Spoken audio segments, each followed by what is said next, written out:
Boa noite, seja bem-vindo ao Jornal 10. Vamos às manchetes. Autoridades de saúde vão investir na qualidade de saúde nas ilhas do Maio e de São Nicolau. Estudadores do Porto da Praia estarão em greve no dia 13 deste mês. A imigração cabo-verdiana para Portugal hoje é mais qualificada. Venezuela, oposição mobilizada contra Maduro. Iraque, intensificam-se os combates para recuperar Mossul. Encontro suspeito de ataque, confessa em Istambul. Boa noite, começa agora a atualidade nacional desta edição. As ilhas do Maio e de São Nicolau vão beneficiar de equipamentos médicos de saúde. A garantia é do Ministro da Saúde, à margem do ateliê de validação dos planos de desenvolvimento sanitário das duas ilhas. O Ministro da Saúde, Arlindo do Rosário, já tinha referido na sessão de abertura do ateliê que a Ilha do Maio é uma ilha perto e distante ao mesmo tempo. Isso devido à sua precariedade nos transportes e ao seu isolamento. Questionado sobre as prioridades de intervenção para aquela ilha e para São Nicolau, este responde. Uma questão fundamental, um ponto fundamental é a questão da segurança transfusional. Nós vamos trabalhar para permitir que quer o Maio, quer São Nicolau, outras ilhas onde não é possível fazer uma transfusão, possamos ter condições para fazer isso. Isso é algo importante. Estamos a melhorar em relação ao transporte interno, quer o Maio, quer São Nicolau, já alocamos ambulâncias para essas ilhas. Estamos a melhorar em relação ao pessoal, o reforço do pessoal. São Nicolau já tem mais médicos em São Nicolau. Estamos a fazer isso. Mas não são só médicos, enfermeiros. Como eu disse, estamos num processo de recrutamento. Este ano estamos a recrutar cerca de 82 técnicos profissionais, distribuídos entre médicos, enfermeiros e outros, que serão repartidos ao nível do todo nacional. Para o representante da OMS, Mariano Salazar, é importante investir nessas localidades, pois a OMS está a fazer uma ruptura nos conceitos tradicionais de planificação sanitária. Isto é, segundo explica, para desenvolver o fator socioeconômico local, isso porque as coisas não acontecem no gabinete do representante da Organização Mundial da Saúde, não acontecem no gabinete do ministro, acontecem lá onde estão as pessoas. Por isso estamos a puxar também ao Ministério da Saúde para que ele aceite um convite nosso e forme parte de uma lista muito curta de países no mundo inteiro que formariam parte de um projeto piloto para fortalecer o princípio essencial de que as pessoas tem que estar no centro dos processos de provisão de serviço e no centro do desenvolvimento local e nacional. Maio e São Nicolau, brevemente, segundo os responsáveis nacionais de saúde, vão dispor de melhores condições. O Ministério da Saúde e da Segurança Social, em parceria com a OMS, realizou hoje um ateliê de validação dos planos de desenvolvimento sanitário das Ilhas do Maio e de São Nicolau. Está na base deste evento, segundo o Governo, a apresentação das propostas do Plano de Desenvolvimento Sanitário destas ilhas. O Ministério da Saúde e Segurança Social, segundo Mariano Salazar, pediu ajuda técnica da OMS para a elaboração de planos nacionais de desenvolvimento sanitário 2017 e 2021 para regiões de Santo Antão, Fogo e Brava, como também Santiago Norte, Maio e São Nicolau. E este ateliê tem um objetivo próprio, que, segundo avança, os planos de São Nicolau e Maio têm como objetivo a reorganização e melhoria dos cuidados de saúde às populações das respectivas ilhas. Neste contexto, foi efetuada a caracterização da situação sanitária com vista a identificar os principais problemas e desafios ao desenvolvimento dos serviços de saúde, constituindo o ponto de partida para o planejamento da oferta de cuidados. O que tange a Ilha do Maio, o Ministro da Saúde e Segurança Social, Arlindo do Rosário, reconhece que o problema de transporte nessa ilha tem dificultado muito o seu desenvolvimento, principalmente no turismo, e afirma que o seu Ministério quer investir na Ilha do Maio para melhorar as estruturas de saúde existentes, tais como criar condições, por um lado, a nível das estruturas públicas de saúde, reforçar lá onde for possível, gradualmente, mas de uma forma muito bem planeada, as condições de saúde da ilha, mas também permitir que haja espaço para que se possa pensar a nível do setor privado no seu desenvolvimento. Na ilha de São Nicolau, a sua população tem estado a diminuir, principalmente a camada jovem. Sendo esta também uma ilha turística, é importante repensar formas de desenvolver o setor de saúde na ilha, afirma Arlindo do Rosário. Congratulou-se com as iniciativas que as instituições públicas e privadas da Ilha do Esquinho têm feito para dinamizar a saúde e garante apoios para que esta iniciativa continue, pois, segundo afirma, São Nicolau também está neste processo, mas digamos que São Nicolau é uma ilha que representa um pouco um duplo fardo.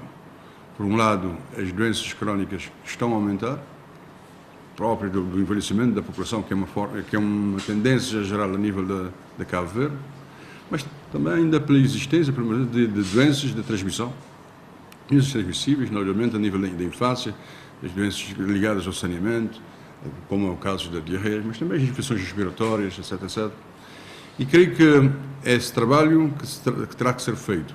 O evento intitulado Ateliê de Validação dos Planos de Desenvolvimento Sanitário nas Ilhas do Maio e São Nicolau teve lugar num dos hotéis da capital e contou com a presença de vários quadros do Ministério da Saúde e Segurança Social. Os estivadores do Porto da Praia que ameaçavam partir para uma greve caso a empresa levasse avante a exigência de colocar neste porto o mesmo horário de trabalho que vigora nas restantes estruturas, vão mesmo entrar em greve no dia 13 do corrente mês. O presidente do SIACSA, Gilberto Lima, garantiu a realização da greve no dia 13 e disse que depois de tentar um acordo com a ENAPOR para evitar a realização da mesma, tal não foi possível, daí confirmar a greve por tempo indeterminado. Eu devo dizer que na reunião de conciliação entre sindicatos e a ENAPOR não se chegou, portanto, a nenhum entendimento quanto à suspensão do novo horário de trabalho que se implementou à revelia dos sindicatos e dos próprios trabalhadores. Ficou claro, portanto, da Direção-Geral do Trabalho de que a ENAPOR violou frontalmente os direitos, portanto, que assiste aos sindicatos em termos de atribuições, nomeadamente a sua audição para a implementação do novo horário de trabalho. O pré-aviso da greve já tinha sido comunicado, mas o sindicalista lembra que o mesmo foi suspenso a pedido da administração da ENAPOR, que entretanto e segundo Gilberto Lima, mostrou-se irredutível face às exigências dos sindicatos. Nesse encontro, a ENAPOR mostrou-se, portanto, irredutível quanto à questão de suspender e para que também o sindicato suspende o pré-aviso de greve. Pediu-nos para nos suspender a greve e para depois ele promover o encontro. Portanto, não é assim que se faz. Quer dizer que ele não está, portanto, interessado com a greve dos estivadores. A administração da ENAPOR na cidade da Praia negou-nos uma reação, alegando não estar autorizada para tal. De recordar que a manifestação dos estivadores está relacionada com a implementação de uma nova modalidade de horário de trabalho dessa classe profissional que vigora há mais de 40 anos. O primeiro-ministro Ulisses Correia e Silva anunciou ontem, segunda-feira, que o país está a criar condições para a isenção de vistos para cidadãos europeus a partir de maio deste ano. Cabo Verde está a trabalhar para tornar efetiva a medida de isenção de vistos para cidadãos da União Europeia. Ulisses Correia e Silva deu esta garantia à margem do encontro que manteve com o presidente português Marcelo Rebelo de Sousa, que hoje termina a sua visita de 3 dias ao nosso país. Segundo o primeiro-ministro, por se tratar de uma medida unilateral por parte de Cabo Verde, exige a tomada de decisões para a sua efetivação com a criação de todos os mecanismos para que não haja quebra de receitas que normalmente provém dos vistos e garantir as condições de controlo a nível das fronteiras. O primeiro-ministro acrescentou ainda que a medida poderá ser alargada à Inglaterra, já que o arquipélago recebe muitos turistas provenientes daquele país que, entretanto, vai deixar a União Europeia. Acreditando que haverá ganhos mútuos, Ulisses Correia e Silva admite que a supressão de vistos vai permitir aos cidadãos terem a noção de espaço contíguo à Europa, tendo em conta a proximidade existente ao arquipélago africano, que também pretende o alargamento do espaço de livre circulação europeu. A Universidade de Cabo Verde realizou hoje uma conferência sob o lema Observar os fenómenos da imigração, questões técnicas e meteorológicas. Uma conferência para partilha de informação sobre a imigração, tendo como ponto de partida a realidade portuguesa. A conferência tem como propósito a aquisição de conhecimentos através da partilha de experiência imigratória de Portugal, pois este país tem uma comunidade cabo-verdiana considerada uma das mais representativas em termos demográficos, avança a representante da UNICEF, explicando que a imigração é um fenómeno que ainda tem importância fundamental para a sociedade cabo-verdiana. Nós aqui em Cabo Verde sabemos que a imigração foi algo que marcou a nossa sociedade desde o início, não é? Hoje estamos mais ou menos numa situação de dualidade, temos dois fenómenos, a imigração e a imigração, mas a imigração é um fenómeno que ainda tem uma importância fundamental para a sociedade cabo-verdiana. De acordo com o conferencista Rui Pires, Cabo Verde e Portugal são dois países com grande imigração. Portugal tem várias coisas em comum com Cabo Verde e uma delas é que são dois países de grande imigração e, portanto, temos toda a vantagem em trocar experiências no estudo da imigração. É um fenómeno que é difícil de estudar sem a colaboração dos países de destino e tudo o que seja construir conhecimento em rede entre vários países sobre a imigração é fundamental para percebermos o fenómeno. No que tange à realidade portuguesa, o conferencista diz que Portugal voltou a ter uma imigração muito elevada, explicando que atualmente mais de 100 mil portugueses saem do país todos os anos. Portugal teve uma história longa de imigração que foi interrompida com o 25 de Abril, mas hoje voltou a ter uma imigração muito elevada. Há mais de 100 mil portugueses a sair do país todos os anos. E são pouco mais de 10, 12 mil aqueles que regressam. Portanto, hoje Portugal tem um problema complicado na medida em que tem um déficit migratório grande. Portugal já tem um déficit demográfico grande, já são mais as pessoas que morrem do que as que nascem e com esta imigração em alta e sem ninguém entrar, que esse é um dos problemas que temos neste momento em Portugal, é mesmo o maior problema que Portugal tem, maior ainda do que a saída portugueses para a imigração, é a falta de pessoas a procurarem Portugal como país de destino. Segundo estudos, a imigração cabo-verdiana para Portugal deixou de ser uma imigração em volume constituída sobretudo por pessoas pouco qualificadas que se dirigiam para postos de trabalho na área da construção, passando a ter uma imigração mais qualificada ligado a procedimentos de estudos e a investigação. O emblemático grupo musical Bulimundo, que regressou oficialmente aos palcos em abril de 2016, promete um novo trabalho discográfico no próximo ano. Este será recheado de funaná típico deste grupo.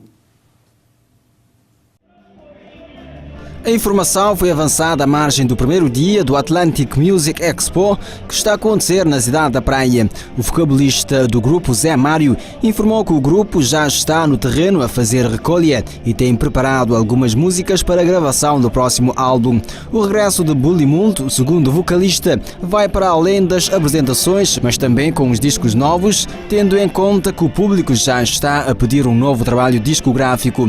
De momento, o Bulimundo está a apresentar os seus trabalhos em Cabo Verde e no mundo, tendo já uma agenda completamente esgotada, que vai desde concertos por várias ilhas do país e a nível internacional. Para o mês de maio, o grupo já tem agendado atuações na Ilha do Fogo no dia 1, por ocasião das festas de São Filipe, no Festival Internacional da Gamboa, na cidade da Praia, e em Lisboa no dia 27. No mês de junho, antes da sua participação nas festas de São João, na Brava e em Santo Antão e outros espetáculos no país, nomeadamente na Boa Vista, os Bulimundo deverão atuar em Paris no dia 3 e na Holanda no dia 4. É tempo para conferirmos as manchetes de África.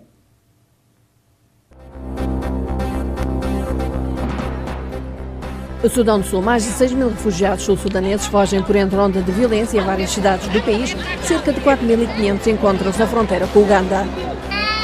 Suíça, a ONU pediu 4,4 mil milhões de financiamento para ajudar a impedir fome generalizada massiva em 4 países africanos, mas apenas recebeu 984 milhões. Zâmbia, a polícia retém líder da oposição, Hakainde Hichilema, após horas de impasse e de ter disparado gás lacrimogéneo sobre a sua casa. A Congo fracassaram apelos a protestos massivos contra o presidente Joseph Kabila, quando apenas uma mão cheia de pessoas compareceu. Egito, palestinianos e cristãos da comunidade cóptica afetada pelos ataques bombistas em Domingo de Ramos participaram em protesto contra os ataques.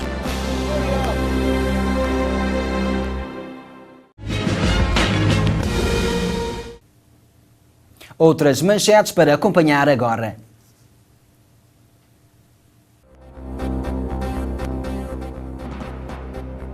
A França foi destruído pelo fogo, acampamento de migrantes no norte do país, após uma noite de recontros envolvendo centenas de residentes.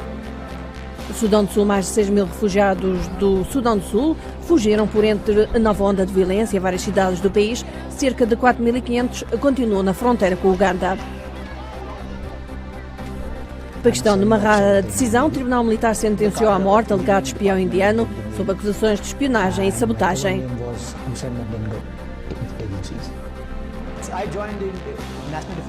A Turquia, pelo menos uma pessoa morreu e outras ficaram feridas na explosão de um carro junto a instalações policiais em Diyarbakir. Venezuela, a Guarda Nacional recorre a gás lacrimogéneo contra estudantes em protesto em Caracas. É mais uma manifestação contra o governo do presidente Nicolás Maduro. Na página internacional, o suspeito de ataque em Estocolmo confessou em tribunal ter cometido um ato terrorista. Assim, o juiz considerou que o suspeito deverá aguardar o julgamento em liberdade. Confissão e prisão preventiva para o suspeito do ataque de Estocolmo. Rakhmat Akilov, candidato ao asilo do Uzbequistão, na Suécia, reconheceu em tribunal, através do seu advogado, ter cometido um ato terrorista. A audiência durou cerca de 1h30 e ficou determinado que o uzbeque de 39 anos, autoconfesso militante do grupo Estado Islâmico, vai aguardar o julgamento em prisão preventiva. Nós vamos fazer o que for preciso para apanhar todos os responsáveis e colocá-los perante a justiça. Se existirem uma ou mais pessoas, é isso que estamos a investigar. Esse é o nosso principal objetivo, declarou o procurador sueco Hans Irman. No ataque na principal artéria pedonal da capital sueca, 4 pessoas morreram e outras 15 ficaram feridas. Intensificam-se os combates para recuperar a parte ocidental de Mossul, no Iraque. De acordo com o exército iraquiano, neste momento o Estado Islâmico controla apenas 7% do território iraquiano. Os militantes dos Estados Unidos da América, que lideram a coligação internacional de apoio ao exército iraquiano, estimam que aproximadamente 1.000 jihadistas ainda estejam barricados na antiga cidade e usam civis como escudos humanos. O coronel John Dorian é o porta-voz da coligação internacional. Segundo diz, este conflito no lado ocidental de Mossul tem sido difícil devido às táticas do domingo, não só se escondem entre a população civil, mas também a colocam em perigo. Rodeiam os atiradores de civis e colocam-nos nos prédios onde estão a disparar e executam-nos publicamente os cidadãos que tentam escapar do perigo. De acordo com o exército iraquiano, neste momento, o Estado Islâmico controla apenas 7% do território iraquiano. Em comparação com 2014, o grupo terrorista chegou a controlar 40% do Iraque, altura em que ocupou a cidade de Mossul. Os venezuelanos mantêm os protestos contra o governo e exigem novas eleições. Trata-se da segunda semana de manifestações após a decisão do Supremo Tribunal que destituiu o Congresso. Os manifestantes e os líderes da oposição acusam o governo de Nicolás Maduro de não respeitar as instituições democráticas e de estar a caminho do autoritarismo. A grave crise económica e a erosão da democracia alimentam o descontentamento, sendo esta uma das mais longas manifestações anti-governo em 3 anos.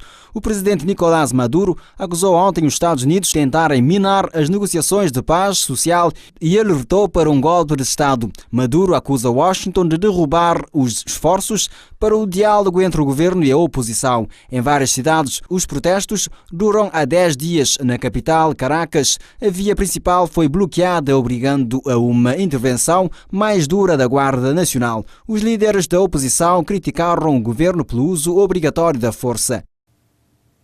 As autoridades norte-coreanas condenaram o envio de uma frota naval norte-americana para a região e advertiram estar preparadas para responder a um ataque preventivo. A Coreia do Norte diz estar preparado para uma eventual agressão aos Estados Unidos da América. Não temos receio. Nós amamos a paz, mas também não vamos suplicar por ela. Se alguém tentar nos provocar, vamos defender-nos de forma mais forte possível, com o nosso próprio poder, e vamos continuar a fazer as coisas da nossa maneira, diz um homem. Os Estados Unidos não querem saber de testes de mísseis se os seus aliados, como os reacionários japoneses e sul-coreanos, o fazem. Penso que os Estados Unidos não têm razão de queixa sobre o que os nossos militares fazem para a autodefesa. Penso que os norte-americanos devem deixar de ser critérios diferentes, explica uma mulher. O presidente em exercício da vizinha Coreia do Sul alertou para uma possibilidade de provocações ainda maiores por parte do Norte. Mais de 350 guardas penitenciários bloquearam na noite de segunda-feira, durante várias horas, a penitenciária de Frère Mérogis, situada a 26 km a sul de Paris.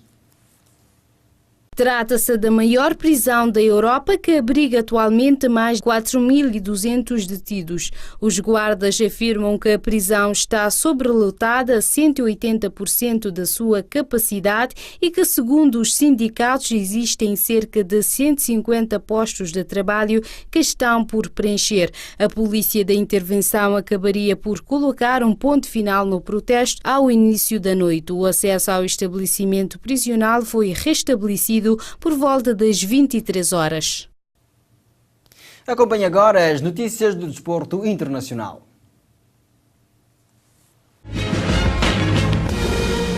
O murro de Andreas Samaris a Diego Ivo poderá resultar no afastamento do internacional grego do importante Sporting Benfica, que irá disputar-se no dia 22 de abril em Alvalade.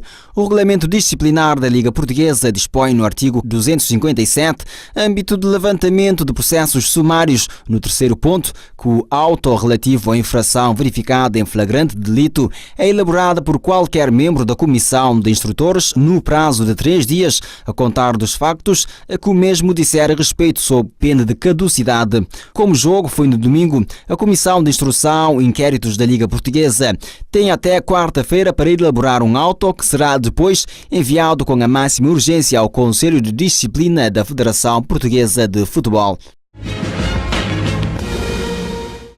Edgardo Bauza foi esta madrugada afastado do cargo de selecionador da Argentina, não resistindo à campanha aquém das expectativas na fase de qualificação para o Mundial 2018. Sob a batuta do treinador de 59 anos, somou a albiceleste 11 pontos em 24 possíveis, estando neste momento fora da zona de acesso direto à competição que irá decorrer na Rússia. Segundo a imprensa local, Cláudio Tapia, novo presidente da Federação Argentina de Futebol, viajará nesta quinta-feira para a Espanha, a fim de reunir-se com Jorge Sampaoli, treinador do Sevilha, apontado como o mais forte candidato à sucessão de Bauza.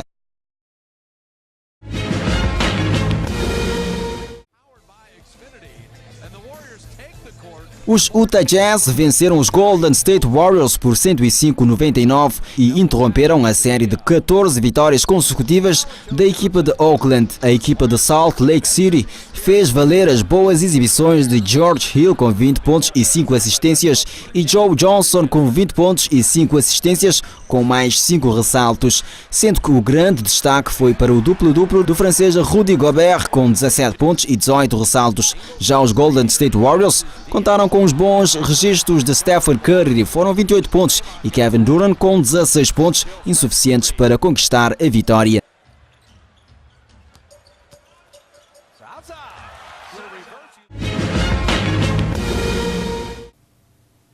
Recordemos as principais manchetes do Jornal 10. Autoridades de saúde vão investir na qualidade de saúde nas ilhas do Maio e de São Nicolau. Os cidadãos do Porto da Praia estarão em greve no dia 13 deste mês. A imigração cabo-verdiana para Portugal hoje é mais qualificada. Venezuela, oposição mobilizada contra Maduro. Iraque, intensificam-se os combates para recuperar Mossul. Encontro suspeito de ataque, confessa em Istambul. É tudo por hoje, só resta agradecer pela sua especial atenção e companhia. Continuação de uma excelente noite.